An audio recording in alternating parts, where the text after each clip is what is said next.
अक्सर लोग रास्ते में रोककर हमें पूछते हैं कि आप उल्टा पुल्टा के लिए आइडियाज कहाँ से लाते हो, तो बड़ी शर्म आती है उन्हें बताते हुए बस जी इधर उधर से चोरी किए होते हैं, कहीं से कोई चुटकुला सुना तोड़ मरोड़ कर टीवी पे सुना दिया। लेकिन कई बार मैं सोचता हूँ कि इसमें शर्म की क्या बात है। आजकल के जमाने में सफल लेखक है ही वही जो इधर उधर से बल्कि हर भाषा का लेख चोरी कर सके। इसी तरह सबसे बढ़िया संपादक वही है, एडिटर वही है जो कई एडिटोरियल्स को मिलाकर एक एडिटोरियल बना दे। Yes sir. ऐसा करना भाई, वो जरा स्टेनो को भेजना। ठीक है सर। और सुनो। Yes sir. उसे कहना कागज पेंसिल लेके आए, एडिटोरियल लिखवाना है। लेकिन सर अगर एडिटोरियल लिखवाना है तो कागज पेंसिल की क्या जरूरत है? हाँ ये भी ठीक है, तो ऐसा करो इसे बोलो वैसे ही आ जाए। ठीक है सर।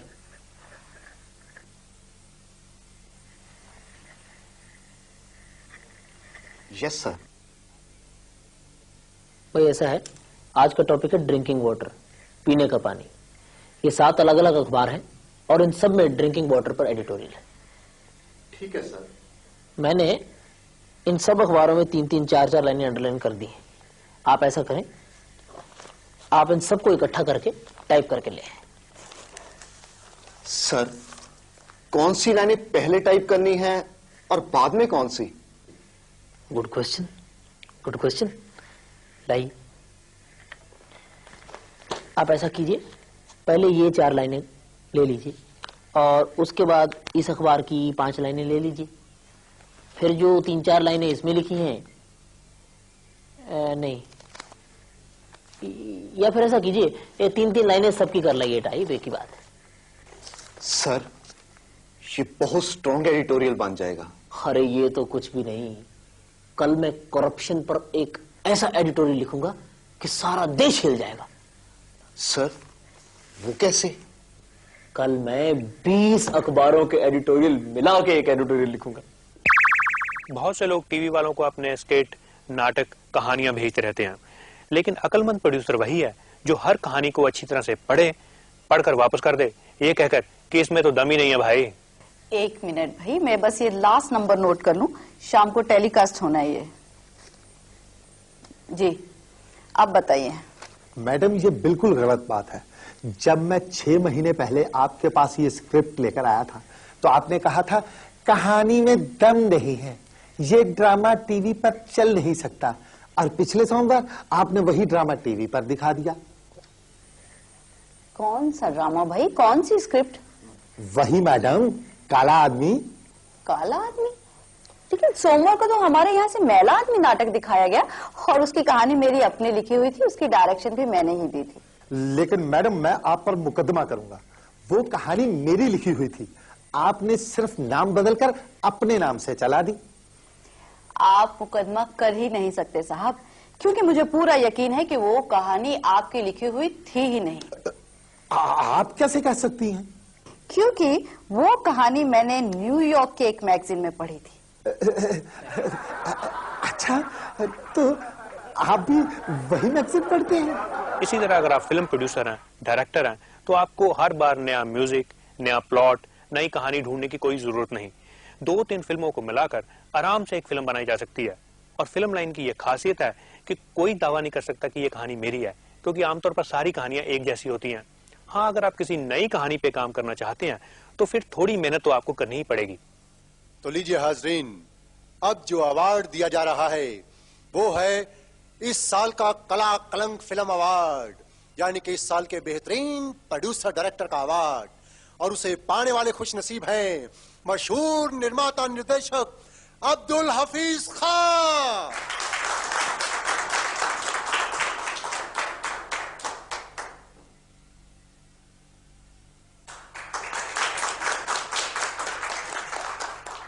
अब्दुल साहब, कांग्रेचुलेशंस, कितनी खूबसूरत फिल्म बनाई है आपने, बिल्कुल नया आइडिया, नए डायलॉग्स, आप तो सर छा गए।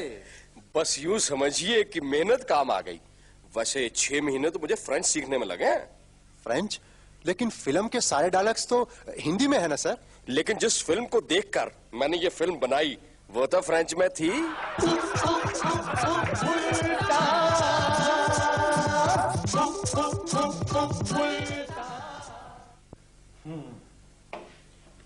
मेरा शक ठीक निकला। आपके कंधे की हड्डी में फ्रैक्चर है। डॉक्टर साहब, क्या वाकई हड्डी टूट गई है? घबराने की कोई बात नहीं, मैं पट्टी बांध दूंगा। इसे 15-20 दिन तक खोलिएगा नहीं, अपने आप जुड़ जाएगी। लेकिन ये सब हुआ कैसे? कोई भार वार उठाया था क्या? भार तो मैं रोज उठाता हूँ। मैं वेट लिफ्टिंग का चैंपियन हूँ, मैंने कई इनाम जीते हैं। तो फिर ये कैसे हुआ? वो क्या है जी कि मैंने गलती से अपने बच्चे का स्कूल बैग उठा लिया था।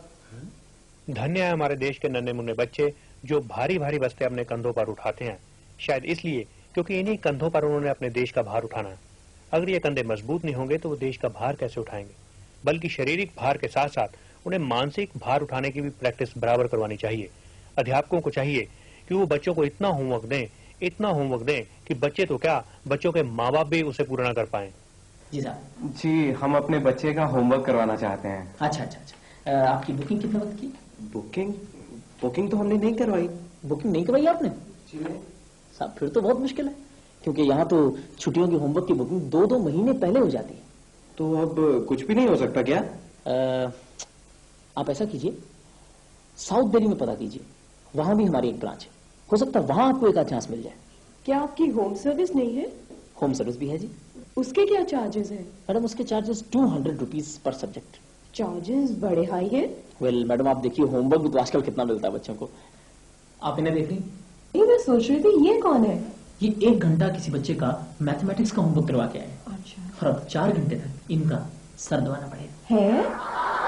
बल्कि स्कूल वालों को चाहिए कि वो सिलेबस और टाइम टेबल को इस ढंग से बनाए कि बच्चों को सारी की सारी किताबें रोज स्कूल लानी पड़े। अगर गलती से एक भी किताब वो घर भूल आए तो बरस पड़िए। हिंदी की किताब तुम फिर नहीं लेकर आई।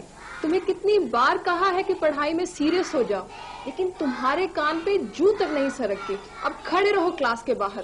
Sorry madam. सॉरी कहने से तुम पास नहीं हो जाओगी।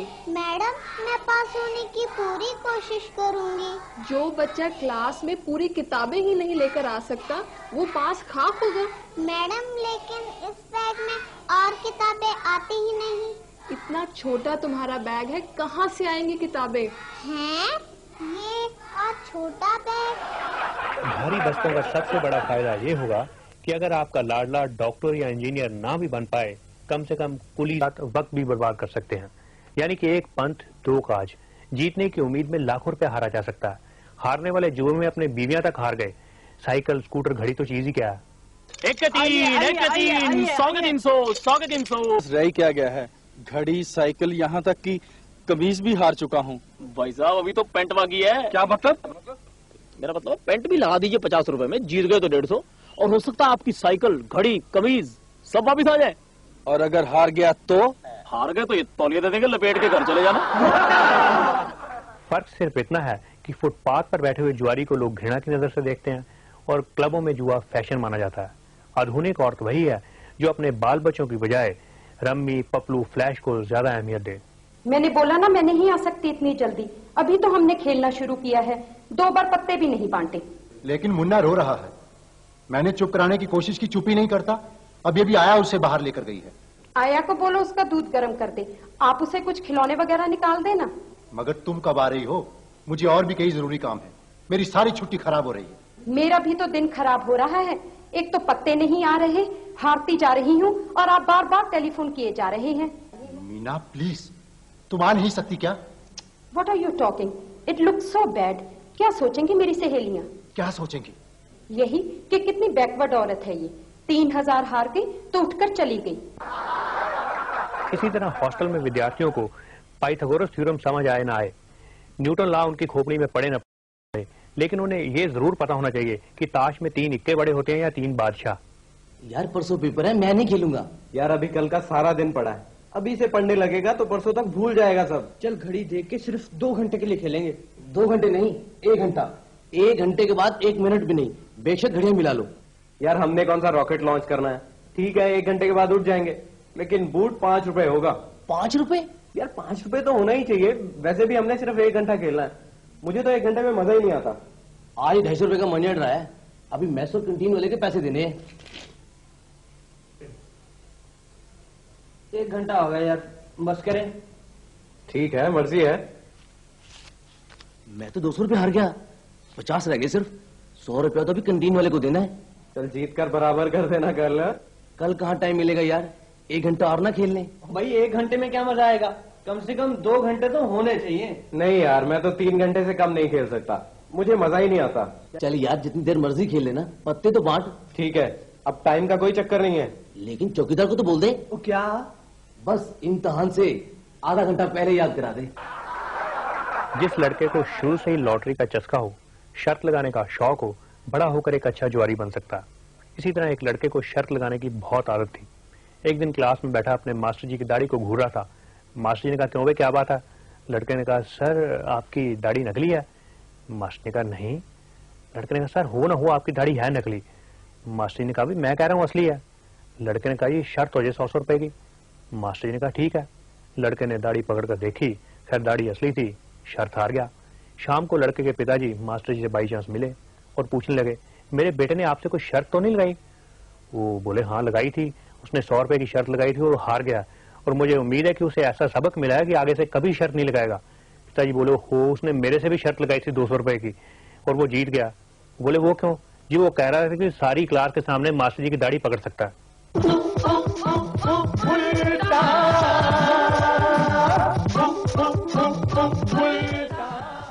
दोस्तों, जो मजा नकल में है वो अकल में कहां?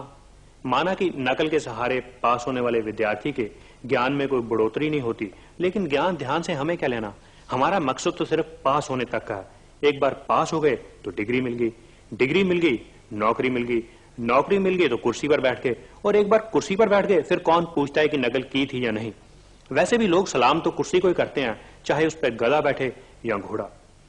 लेकिन दोस्तों, जब कोई विद्यार्थी इम्तिहानों में नकल करता हुआ पकड़ा जाए तो मुझे बहुत दुख होता है, बड़ी ठेस पहुंचती है मेरे दिल को।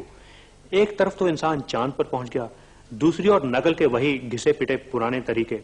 मेरे ख्याल से तो जगह जगह नकल की सिखलाई के केंद्र खोले जाने चाहिए, बल्कि स्कूलों में एक खास सब्जेक्ट होना चाहिए नकल, ताकि विद्यार्थियों को नकल के आधुनिक तरीकों से परिचित करवाया जा सके। अच्छा बच्चों, कल हमने ये पढ़ा था कि इम्तिहान के लिए पर्चियां कैसे बनाई जाएं और उनका प्रयोग कैसे किया जाए। बच्चों, आज हम पढ़ेंगे कि आसपास से नकल करने के लिए आंखों का प्रयोग कैसे किया जाता है। सबसे अहम बात यह है कि नकल करते हुए आंख हिले लेकिन गर्दन ना हिले। सबसे कुशल, सबसे होनहार विद्यार्थी वही है जो बिना गर्दन हिलाए अपनी आंख 180 डिग्री तक घुमा ले। मेरी आंखों की तरफ देखिए।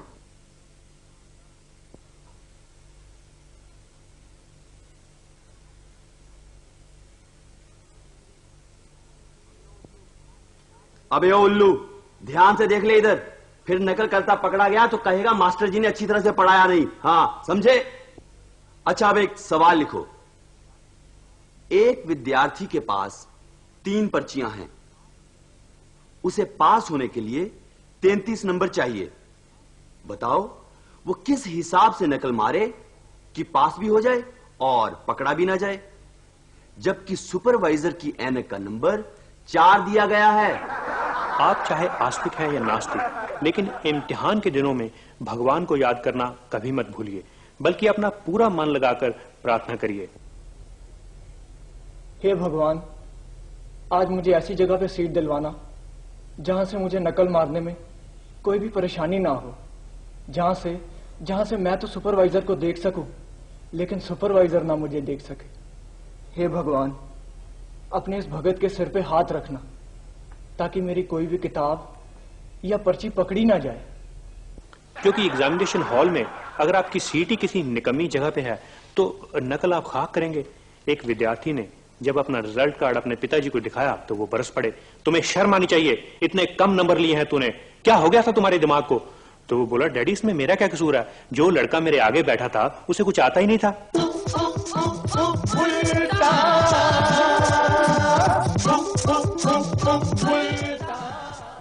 चाहे कोई इंटरव्यू या इम्तिहान कितना भी आसान हो, चाहे उसे पास करने के लिए सिर्फ 2 दिन पढ़ने की जरूरत हो, लेकिन आपकी शान पढ़ने में नहीं बल्कि किसी ऐसे वीआईपी से टेलीफोन करवाने में है जिसकी बात सिलेक्शन बोर्ड का चेयरमैन टाल ना सके। मान ले कल आपके बेटे की इंटरव्यू है तो आपका फर्ज है कि आप कश्मीर से लेकर कन्याकुमारी तक कोना कोना छान मारे। मुझे यकीन है कि आपको कोई ना कोई ऐसा कॉमन लिंक जरूर मिलेगा जो आपको भी जानता हो, सिलेक्शन बोर्ड के चेयरमैन को भी। और ऐसा कौन सा कॉमन लिंक हो सकता है जो हमें भी जानता हो और मिगलानी को भी? डैडी मैंने पता लगाया है। अच्छा? जो आदमी मिस्टर मिगलानी के घर दूध देता है ना, वही अपने वर्मा अंकल के घर भी दूध देता है। सुन लो, कर लो बात। इस बेवकूफ को सारी उम्र सिफारिश चुननी नहीं आ सकती। तो भला इसमें इसका क्या कसूर है? अभी बच्चा है, धीरे धीरे सीख जाएगा। ठीक है, आ गया। हेलो, पता चला? Very good. हाँ यार, आइडिया तो बुरा नहीं है। अच्छा, रहते कहाँ हैं? हरिद्वार। That's good. ठीक है, मैं आज रात को ही निकलता हूँ। वापिस आके तुझे मिलता हूँ ना यार। Thank you very much. अरे इतनी जबरदस्त सिफारिश मिली है कि मिगलानी तो क्या, उसका बाप भी उसके पांव चूमता है। अच्छा? Yes. कौन है ये आदमी? देखो बाबा, वक्त बहुत कम है। तुम ऐसा करो, मेरा और रमेश का सामान पैक कर दो, हमें आज रात की गाड़ी पकड़नी है। कहाँ की? अरे बाबा, दिल्ली की। वहां से हरिद्वार जाना है। लेकिन वहाँ है कौन? हाँ, एक साधु जी हैं, उनसे टेलीफोन करवाना है। क्या ये साधु सिलेक्शन बोर्ड के चेयरमैन है? अरे वो तो चेयरमैन का भी बाप है, बाप। क्या मतलब? यस, वो साधु मिगलानी का धार्मिक गुरु है। जैसे आजकल एक एक पोस्ट के लिए हजार कैंडिडेट होते हैं और हर कैंडिडेट की 100 सिफारिशें होती हैं, मेरे ख्याल से सिफारिशों के नाप तोल के लिए भी एक स्पेशल कंप्यूटर होना चाहिए। सर, सबसे बड़ी फैसिलिटी ये है कि इसे आप डायरेक्ट टेलीफोन लाइन के साथ कनेक्ट कर सकते हैं। मेरा कहने का ये मतलब है कि जो सिफारिशें टेलीफोन पर आती हैं वो ऑटोमेटिकली इसमें फीड होती चली जाएंगी। इससे सिलेक्शन बोर्ड का काम काफी आसान हो जाता है। ऑफ कोर्स, क्योंकि सर मैनुअली तो आजकल आप इतनी सिफारिशें इवेल्युएट कर ही नहीं सकते। Just need a computer. इसमें कोई हेराफेरी का चांस तो नहीं? हेराफेरी? सर मैं समझा नहीं। मतलब ये कि ये कैंडिडेट के नंबर, एबिलिटी और क्वालिफिकेशन तो नहीं काउंट कर लेगा? कैसी बात कर रहे हैं सर, ये कंप्यूटर तो सिफारिश देखता है, जस्ट सिफारिश। बल्कि मेरे ख्याल से और देवी देवताओं की तरह सिफारिश का भी कोई ना कोई देवता होना चाहिए। और मुझे यकीन है आज के जमाने में अगर कोई ऐसा सिफारिश देवता निकल आए, लोग सब देवी देवताओं को छोड़कर उसके पीछे हो लेंगे। सबसे ज्यादा उसी की पूजा होगी। सिफारिश सिफारिश सिफारिश सिफारिश सिफारिश सिफारिश सिफारिश सिफारिश। सिफारिश देवता, हम तुम्हारी भक्ति से अति प्रसन्न हुए बालक। मांगो, क्या वरदान मांगते हो? सिफारिश देवता, अगले हफ्ते मेरी लेक्चरर की पोस्ट के लिए इंटरव्यू है। अगर आप वाइस चांसलर साहब को फोन कर दें तो आपकी बड़ी मेहरबानी होगी। तुमने तो हमें धर्म संकट में डाल दिया वत्स। क्यों सिफारिश देवता, आपके यहाँ एसटीडी काम नहीं करती? नहीं, वो बात नहीं है। फिर भी ये कार्य असंभव है। लेकिन क्यों? क्योंकि इसी पोस्ट के लिए वीसी साहब की अपनी लड़की ने भी अप्लाई किया है। कहाँ गया?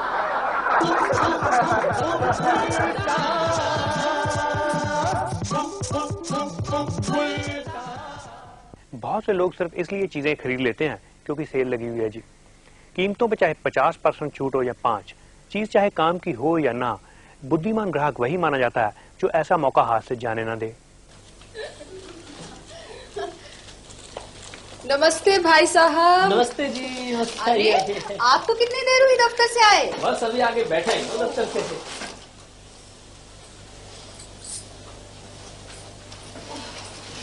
वहीं पर आप लोग कहाँ से आ रहे? इतनी सारी शॉपिंग करके? शीला ने मुझे सुबह बताया कि रजौरी गार्डन में भारी सेल लगी है, तो मैंने सोचा मैं भी साथ हुआ। भाई लेकिन अभी परसों ही तो वो क्या कहते हैं, तुम मोतीबाग से शॉपिंग करके आई थी। ओफो, वहाँ तो सिर्फ 20% ऑफ था। यहाँ तो कई चीजों पर 30, 40, 50% तक छूट थी। ये तो शीला की मेहरबानी है जो मुझे बता दिया। अच्छा। हाँ, ये देखिए मैं आपके लिए जूते लेकर आई हूँ। जूते? हाँ, सिर्फ 280 रुपए में, असली कीमत 400 रुपए। भाई पर ये तो 9 नंबर का जूता है और तुम्हें मालूम है मैं 8 नंबर का जूता पहनता हूँ। आपको नंबरों की पड़ी है, डिस्काउंट नहीं दिखते, पूरे 30% है। मैंने तो आज हर चीज पर 100-200 रुपए बचाए हैं। क्यों शीला? और क्या भाई साहब, इन्होंने आज आपके 2,500-3 हजार रुपए तो बचा ही लिए होंगे। नीना अपनी साड़ियां तो दिखाओ ना भाई साहब को। नहीं, साड़ियां मैं बाद में दिखाऊंगी, पहले मैं इन्हें इनके काम की चीजें दिखा दूं। ये देखिए, मैं आपके लिए 10 टाइयां लेकर आई हूँ, सिर्फ 300 रुपए में, वैसे 500 की थी। लेकिन मैं टाइयां पहनता कहाँ हूँ? नहीं पहनते तो पहन लिया करना, डिस्काउंट नहीं देखते, पूरे 40% है। और ये क्या है? ये चूहे पकड़ने वाला पिंजरा, सिर्फ 25 रुपए का, इस पर तो पूरे 50% डिस्काउंट। लेकिन घर में चूहे हैं कहाँ? नहीं है तो रख लेंगे। वाह वाह वाह, ये बहुत अच्छा कहा। शीला जी, आप उनको एक मेहरबानी और कीजिए। आप कहिए तो। अगर कहीं चूहों की सेल लगे ना तो हमें जरूर बता दीजिए। दुकानदारों को चाहिए कि ग्राहकों को अपने जाल में फंसाने के लिए 12 महीने सेल लगा के रखें। कभी गर्मियों की सेल तो कभी सर्दियों की, कभी क्रिसमस की सेल तो कभी दिवाली की। डैडी, 20% ऑफ का बोर्ड लगाने के बाद भी कोई ग्राहक नहीं आया। पर बगल वाली दुकान पे तो बहुत रश है। लाजी, उन्होंने 30% ऑफ का फट्टा लगाया है जी, मजाक नहीं है। अच्छा। अबे टिक्कू। जी लाजी। तू जाकर पेंटर से बोल कि बाहर 40% डिस्काउंट लिख दे। ये ठीक रहेगा जी। और बेटा बिट्टू। हाँ जी। तू हर थान पर 40% बढ़ाकर दाम लिख दे। वो क्यों डैडी? ताकि डिस्काउंट के बाद भी दाम वही का वही रहे और ग्राहक 40% डिस्काउंट से खुश हो जाए। डैडी, फिर तो हम बाहर 100% ऑफ का बोर्ड लगा दे। शाबाश। मैं भी कहूँ कि हर साल तेरी हिसाब में कंपार्टमेंट क्यों आती है? कहते हैं कि सेल ग्राहकों के लिए सस्ती चीजें खरीदने का एक मौका होता है, लेकिन मेरे हिसाब से ग्राहकों के लिए मौका हो ना हो, लेकिन दुकानदारों के लिए उचित मौका होता है ग्राहकों का उल्लू बनाने का। और मजे की बात यह है कि लोग उल्लू बनने के लिए खुद ब खुद भागे चले आते हैं। माँ जी की हालत वाकई सीरियस है, बीपी भी कम है और हार्ट भी सिंक कर रहा है। डॉक्टर साहब, अब किसी भी तरह इन्हें बचा लीजिए बस। प्लीज डॉक्टर साहब, कुछ तो कीजिए। जी। लेकिन मैडम, प्रॉब्लम ये है कि ये बोल ही कुछ नहीं रही, बिल्कुल चुप है। माँ जी, भूख लगी है। माँ जी ठंड तो नहीं लग रही? माँ जी, चाय लाऊं गरम गरम? भाई साहब, कोई फायदा नहीं, अब तो सिर्फ भगवान से ही प्रार्थना की जा सकती है। 1 मिनट डॉक्टर साहब।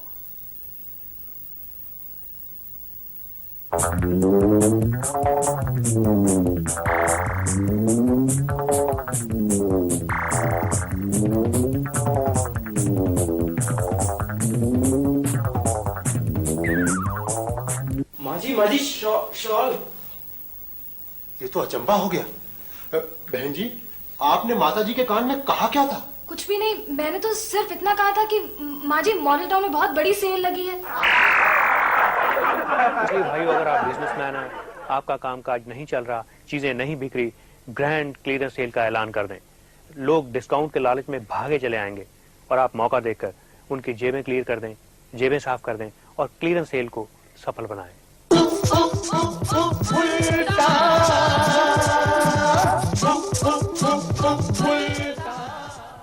बहुत से लोग ऐसे होते हैं जिनकी तड़पती हुई आत्मा को तब तक शांति नहीं मिलती जब तक वे दूसरों के कामकाज में 2-4 गलतियां न निकाल लें। आपकी बीवी चाहे रोज 36 तरह के पकवान बनाए, लेकिन शौहर होने के नाते आपका फर्ज है कि हर पकवान में 36 गलतियां निकालें। कितनी घटिया सब्जी बनाई है, सारा मूड खराब कर दिया। क्या कमी है सब्जी में? देखने में ठीक तो है। सब्जी देखने के लिए नहीं, खाने के लिए होती है। जरा चखकर तो देखो, नमक कितना कम है। तो नमक डाल लो, इसमें बिगड़ने की क्या बात है? मिर्ची भी कम है, बिल्कुल फीकी है। तो मिर्ची भी डाल लो, पास ही तो पड़ी है। नमक भी मैं डालूं, मिर्ची भी मैं डालूं, इससे तो अच्छा खाना मैं खुद ही बना लिया करूंगा। तो बना लिया करो। हाँ, बना लिया करूंगा। शादी से पहले भी मैं खाना खुद ही बनाया करता था। तो फिर शादी क्यों करवाई? क्योंकि अपने बनाए हुए खाने से मेरा जरा पेट खराब रहता है। खाने की मेज हो या दफ्तर की टेबल, आपकी 5 इंद्रियां गलतियां ढूंढने में लीन होनी चाहिए। दफ्तरों में कई क्लर्क, कई बाबू ऐसे होते हैं जिन्हें तब तक खाना नहीं पचता जब तक वो हर फाइल में 5-7 ऑब्जेक्शंस न लगा लें। क्या बताऊं डॉक्टर साहब, जब से ये रिटायर हुए हैं इन्हें भूख ही नहीं लगती और बिना काम के थकावट रहती है और सारा दिन चिड़चिड़े से रहते हैं। इन्हें तो 99 के करीब टेम्परेचर भी है। हल्का हल्का बुखार भी इन्हें तब से है जब से ये रिटायर हुए हैं।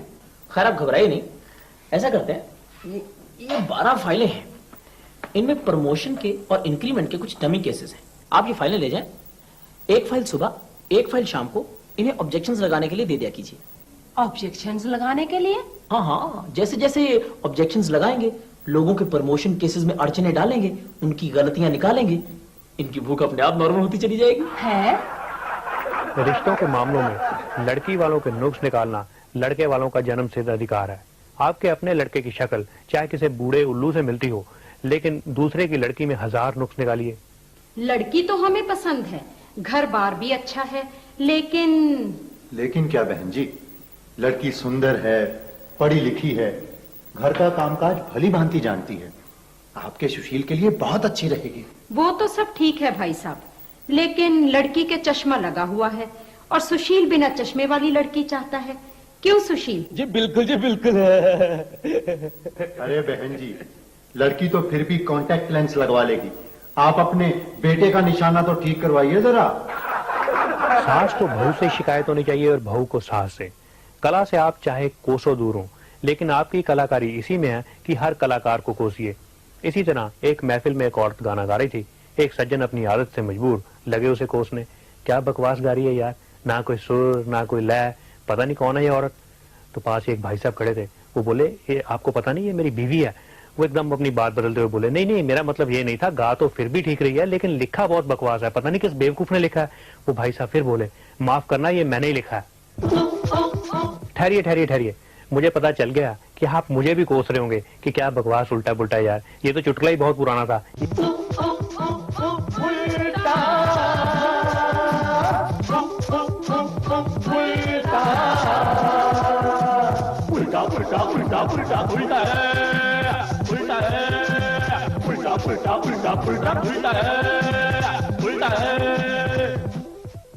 ऐसे सभी सज्जनों को जिनके सर पर विदेश जाने का भूत हमेशा सवार रहता है, जसपाल भट्टी का नमस्कार। कहावत है कि दूर के ढोल सुहावने, लेकिन मेरे हिसाब से दूर के ढोल सुहावने हो ना हो, लेकिन दूर के झाड़ू जरूर सुहावने होते हैं। वही लोग जो अपने मुल्क में मेहनत मजदूरी करना हद तक समझते हैं, विदेश में झाड़ू भी लगाना पड़े तो उनके लिए फख्र की बात होती है। लेकिन उनके घर वाले गर्दन अकड़ाकर ये तो कह सकते हैं कि बेटा विदेश से छुट्टी आया है। बस ये रात की ही फ्लाइट से वापस आया है, थका हुआ था, अभी बस 11 बजे ही जागा है। इसे अब तो कई साल हो गए विदेश गए हुए, अब तो अच्छी खासी नौकरी करता होगा। बिल्कुल जी, ये वहाँ पर बहुत बड़ा कमर्शियल आर्टिस्ट है, हजारों रुपया कमाता है, अपनी गाड़ी भी रखी हुई है। गाड़ी पे सीढ़ी भी रखी हुई है। सीढ़ी? यू नो अंकल, वहाँ आर्ट की कदर ही बहुत है। किस किस्म का आर्ट वर्क करते हो बेटे? मेरा वहाँ वॉल पेंटिंग का बहुत बड़ा कारोबार है। Wall painting? जी, मैं घरों में जाकर दीवारों पे रंग रोगन और सफेदियां करता हूँ। Where there is a will, there is a way। जहाँ चाह होगी वहाँ कोई ना कोई राह भी निकलाएगी। और विदेश जाने की राह ढूंढने के लिए चाहे आपको अपने से दुगनी उम्र की औरत से भी शादी करवानी पड़े, घबराइए नहीं। कांग्रेचुलेशंस यार, बधाई हो। सुना है तेरी सगाई हो गई, वो भी विदेश में। बस यार भगवान ने सुन ली। वैसे कहते हैं जो दिल से मांगो ना मिलता जरूर है। चल तुझे लड़की पसंद तो आई, करती क्या है वो? वहाँ एक कंप्यूटर कंपनी में प्रोग्रामर है, सारी फैमिली वेल सेटल्ड है यार, थोड़ी लड़की की उम्र ज्यादा है। चल तुझे फॉरेन ले जाएगी, उम्र कुछ ज्यादा भी हुई तो क्या फर्क पड़ता है। अच्छा ये रिंग उन्होंने पहनाई है? हाँ यार, डायमंड की रिंग है। अच्छा, और साथ में 1100 रुपए सगाई पे दिए। और आप लोग क्या दे रहे हैं? हम 2100 रुपए सगाई पे दे रहे हैं, और ये एक सेट दे रहे हैं। सेट गोल्ड का या डायमंड का? नहीं यार, दांतों का। बहुत से लोग ऐसे होते हैं जिनकी यहाँ अच्छी भली नौकरी होती है, जमीन घर कारोबार होता है, लेकिन विदेश जाने का भूत उनके सर पर ऐसा सवार होता है कि वो ट्रेवल एजेंटों के चक्कर में अपना घर घाट दुकान सब भेज देते हैं। आपने कहा था 30,000 रुपए का इंतजाम कर लेना, 20 तो आपके पास आ गए। बस मेरी दुकान बिक जाए, बाकी 10 का इंतजाम भी हफ्ते भर में कर दूंगा। Very good very good. बस आप ये बताएं कि आप सिंगापुर जाना चाहते हैं, दुबई या फिर यूएसए? जहां भी नौकरी मिल जाए। मैं तो अनपढ़ आदमी हूँ जी। वैसे तो हमारा धंधा ही अनपढ़ आदमियों के सर पे चलता है जी। जी? नहीं, मेरा मतलब है कि अनपढ़ आदमियों को बाहर सेटल करवाना ही हमारा काम है। अच्छा। भाई साहब, आप कोई टेक्निकल काम जानते हैं? मैं तो सारी उम्र जलेबियां ही बनाता रहा हूँ जी। अरे ये तो बड़ा हाईली टेक्निकल काम है। लोगों के पास इंजीनियरिंग की डिग्री होती है, डॉक्टरी की डिग्री होती है, लेकिन नहीं जा सकते बेचारे बाहर। अच्छा, इतनी डिमांड है बाहर? अरे मैं तो कहता हूँ कि आप बाकी का 10,000 लेकर तो आए, हम आपकी जलेबियों की दुकान व्हाइट हाउस के बाहर लगवा देंगे, फिर देखना डॉलर ही डॉलर, डॉलर ही डॉलर। अच्छा, फिर तो मैं अभी आया अपनी दुकान बेचकर।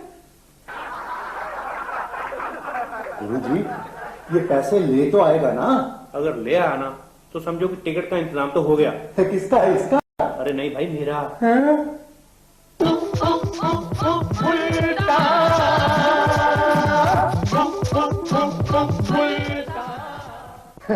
आपको ये जानकर खुशी होगी कि हमने आपकी सारी डिमांड्स मान ली हैं। बोनस तो मिलेगा ही, लेकिन उसके साथ साथ महंगाई भत्ता और साइकिल अलाउंस भी दिया जाएगा। ये आपने ठीक नहीं किया। ये मांगे मानने से पहले हम लोगों को 2-4 दिन का मौका दिया जाना चाहिए था। क्या मतलब? पहले हम हड़ताल का नोटिस देंगे, गेट मीटिंग करेंगे, 2-4 दिन हड़ताल करेंगे, फिर आप हमारी मांगे मानिए। क्या कह रहे हैं आप? मैं ठीक कह रहा हूँ, वरना हमारे वर्कर सोचेंगे कि हमारे लीडरों में कोई दम ही नहीं है। ऐसे सभी लीडरों को जो अपनी लीडरी कायम रखने के लिए हड़तालें करवाते हैं, जसपाल भट्टी का नमस्कार। कहते हैं कि अपने हक के लिए जरूर लड़ना चाहिए, जुल्म के विरुद्ध आवाज उठानी चाहिए, लेकिन मेरे हिसाब से आवाज जरूर उठानी चाहिए चाहे जुल्म हो ना हो, लड़ना जरूर चाहिए चाहे हक हो ना हो। स्टूडेंट्स यूनियन जिंदाबाद, इंसाफ के आगे तानाशाही नहीं चलेगी, इनकलाब जिंदाबाद। बहुत अफसोस की बात है कि हमारे हॉस्टल की कैंटीन का ठेकेदार हम पे तरह तरह के अत्याचार करता है। समोसे और टिक्कियों में नमक इतना ज्यादा होता है कि खाया नहीं जाता, और ये बात प्रिंसिपल साहब के नोटिस में कई बार लाई जा चुकी है, लेकिन इनके कानों पे जूं तक नहीं रेंगती। आज हम इन्हें बता देना चाहते हैं कि हम ये जंग लड़के रहेंगे। आज से हमारी हड़ताल शुरू। स्टूडेंट्स यूनियन जिंदाबाद। यार ये कोई बात बनी नहीं। स्ट्राइक के लिए कम से कम 3-4 पॉइंट्स तो सॉलिड होने ही चाहिए ना। तो यार तुम हड़ताल शुरू तो करो, अभी पुलिस आएगी, आंसू गैस छोड़ेगी, लाठी चार्ज होगा, बहुत से पॉइंट्स तो अपने आप निकल आएंगे। चुप यार।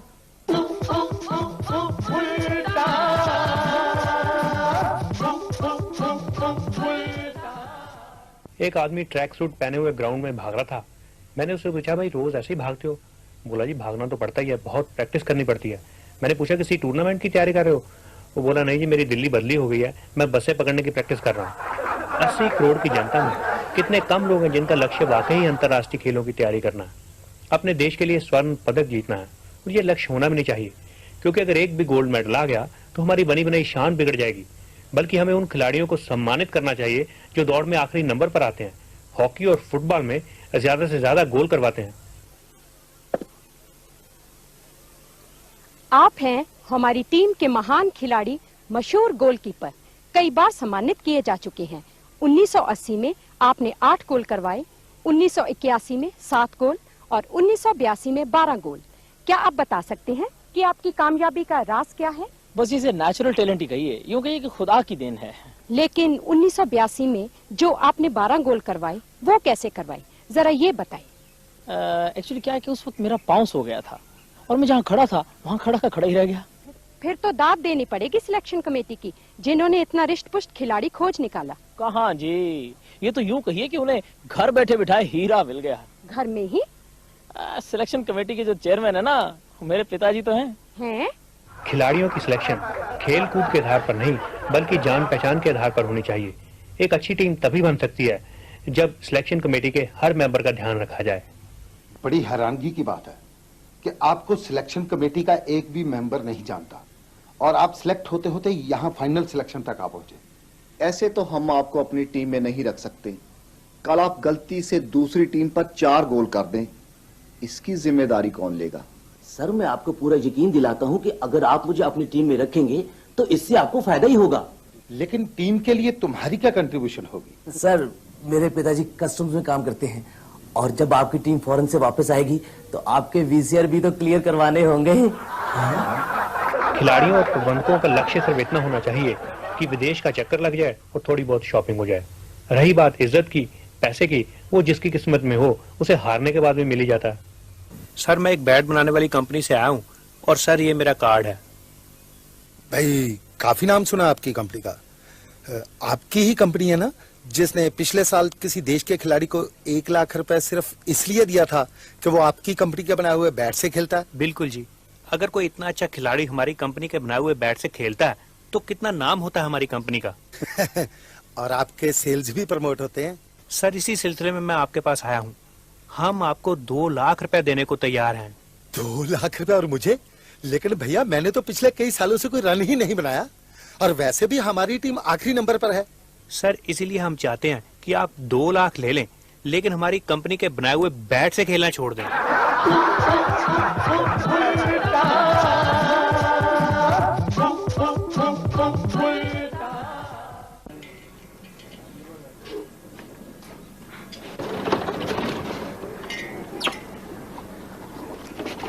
आइए आइए प्रोफेसर साहब, क्या हाल चाल है? कैसे चल रहा है आपका नया स्कूटर? फर्स्ट क्लास, बिल्कुल सेट है।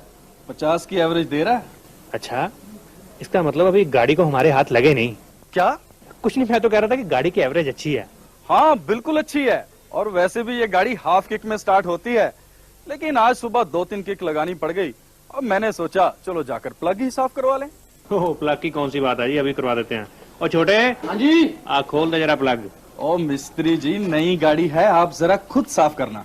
आप फिक्र ना करो जनाब, ऐसा प्लग साफ करेंगे कि रोज प्लग साफ करवाने आया करोगे। अच्छा है? अरे बेवकूफ, तोड़ दिया प्लग? तुझे प्लग भी खोलना नहीं आता? और मिस्त्री जी, मैंने आपसे पहले ही कहा था कि प्लग आप खुद साफ करना। मुझे नहीं पता, अब नया प्लग लगा के दो इसमें। जनाब ये प्लग तो पहले ही टूटा हुआ था। ये अच्छा हो गया ये यहीं पे टूटा, अगर कहीं इधर उधर टूटा होता तो आपको फजूल गाड़ी यहाँ तक घसीट कर लानी पड़ती। और यार तू जल्दी कर, मुझे पहले ही बड़ी देर हो रही है। मैंने देखा जी, बंदे को एक आध प्लग ना स्कूटर में स्पेयर रखना चाहिए। इन चीजों का कोई भरोसा नहीं होता, बाद में स्कूटर तो तंग होता है, बंदा भी तंग होता है।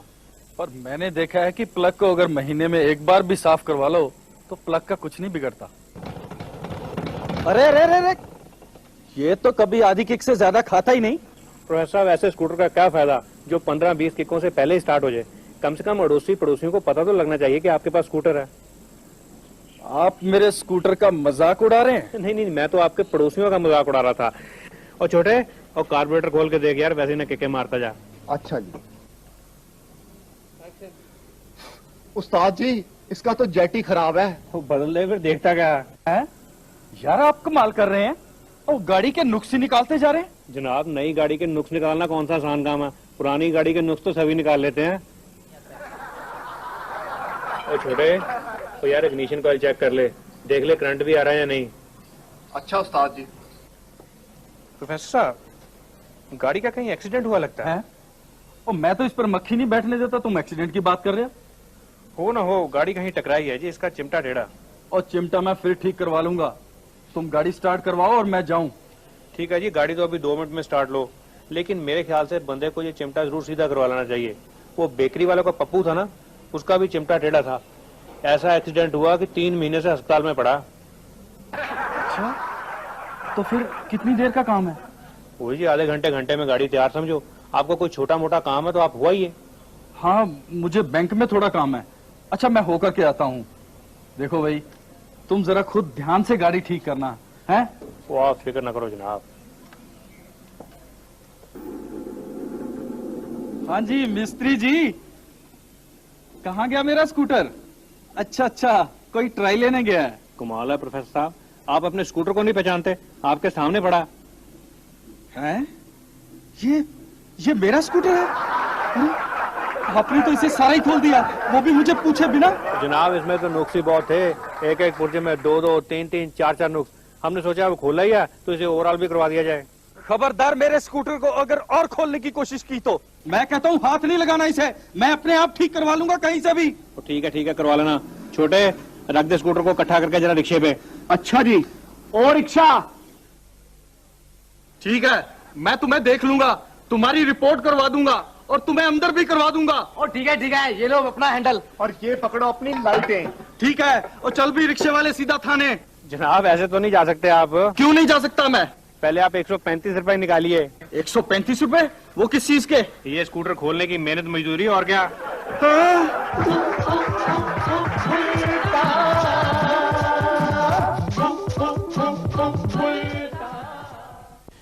दोस्तों, वफादार सरकारी नौकर वही है जो सरकारी वक्त को अपना वक्त समझे, यानी कि सरकारी टाइम में अपना निजी काम धंधा करे। माना कि नौकरी के साथ साथ खुलेआम अपने नाम पे काम धंधा करना मुमकिन नहीं, लेकिन तो क्या अपनी बीवी या बच्चों के नाम पे तो कोई बिजनेस शुरू किया ही जा सकता है। और शुरू में आपको अपना बिजनेस एस्टेब्लिश करने के चक्कर में अगर 2-4 बार सस्पेंड भी होना पड़ जाए तो चूके नहीं। सर, ये अपने मिश्रा जी हैं। नमस्ते जी। नमस्ते। ये अपने ही गांव के हैं सर। हाँ, मैं जानता हूँ इन्हें। इन्होंने इलेक्शंस पे बड़ा काम किया है। सर, एक छोटा सा काम है इनका, बस आप ही ने करवाना है सर। हाँ, बोलो भाई। सर, ये अपने डिपार्टमेंट से कुछ देर के लिए सस्पेंड होना चाहते हैं। क्या कहा? किसे सस्पेंड करवाना है? नहीं सर, ये खुद सस्पेंड होना चाहते हैं। खुद सस्पेंड होना चाहते हैं? हाँ सर। भाई दिमाग तो सही है ना आप लोगों का? मुझे तो आपकी बात ही समझ नहीं आ रही। सर, दरअसल बात यह है कि मैं अपने एक स्पेयर पार्ट्स का बिजनेस खोलना चाहता हूँ और मैंने अपनी बीवी के नाम पे एजेंसी भी ले ली है सर। लेकिन प्रॉब्लम यह है सर कि दफ्तर से इतनी लंबी छुट्टी नहीं मिलती। अच्छा, छुट्टी के लिए सिफारिश दिलवानी है तो ऐसा बोलो ना भाई। नहीं सर, आप समझे नहीं, मैं सस्पेंड होना चाहता हूँ सर। तो मैं क्या करूँ? सर, आप मेरे चेयरमैन से कहकर मुझे 6 महीने के लिए सस्पेंड करवा दीजिए, बस आपकी बड़ी मेहरबानी होगी। ओह, अजीब आदमी हो भाई। सिफारिश दिलवानी है तो किसी अच्छे काम के लिए दिलवाओ। सर, इससे अच्छा काम और क्या हो सकता है? एक तो मुझे आधी तनख्वाह मिलती रहेगी, दूसरा मेरा बिजनेस भी चलता रहेगा और सर बाद में रीइंस्टेट तो हो ही जाऊंगा आपकी दया से। क्या? समझदार डॉक्टर वही है जो नौकरी के साथ साथ अपना प्राइवेट क्लिनिक खोल के रखे ताकि उन सभी मरीजों को इत्मीनान से देख सके जिनके लिए अस्पताल में उसे कोई टाइम नहीं। मान लो आप अध्यापक हैं, क्लास में आपको विद्यार्थियों से माथा मारने की कोई जरूरत नहीं। क्लास में आराम करिए, शाम को घर पे ट्यूशन पढ़ाइए, नोट कमाइए। डॉक्टर हो या अध्यापक, कैमरामैन हो या एडिटर, मेरी तो एक ही सलाह है सभी के लिए, दफ्तर का काम आप करें ना करें, आपके साइड बिजनेस को कोई घाटा नहीं पड़ना चाहिए, बल्कि सरकारी नौकरी को अपनी हॉबी और तनख्वाह को सिर्फ अपनी पेंशन समझिए।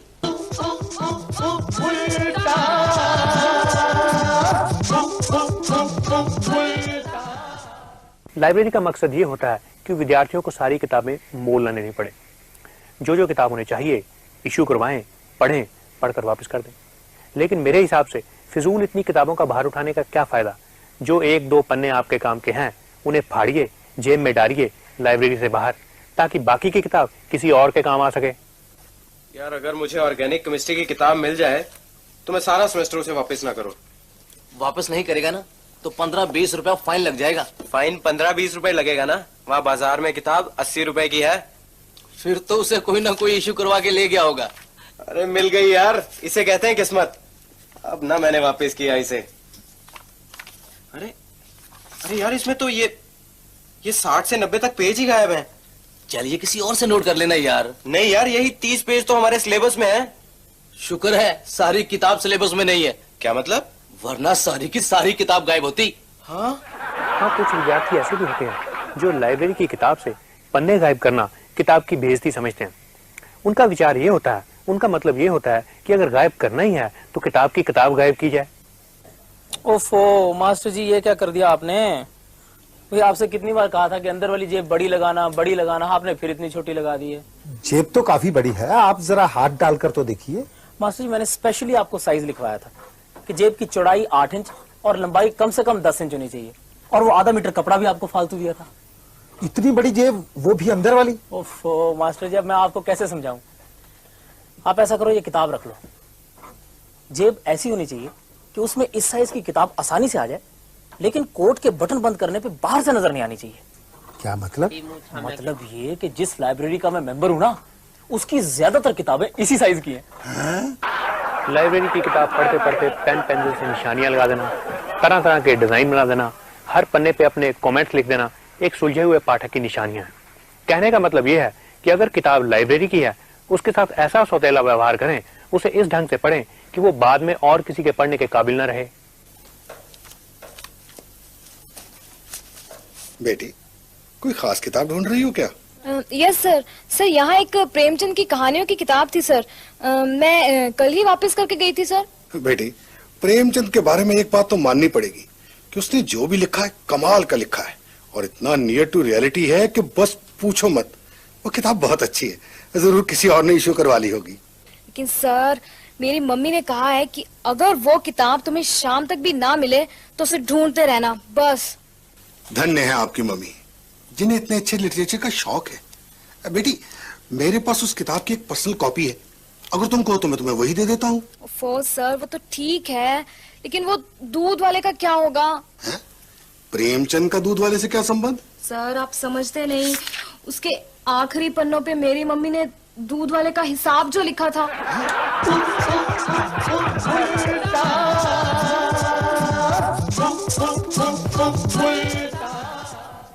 अगर आप बीमा अफसर और सर्वेयर को किसी ढंग से पटा लें तो आप छोटे से छोटे एक्सीडेंट का भी भारी क्लेम ले सकते हैं।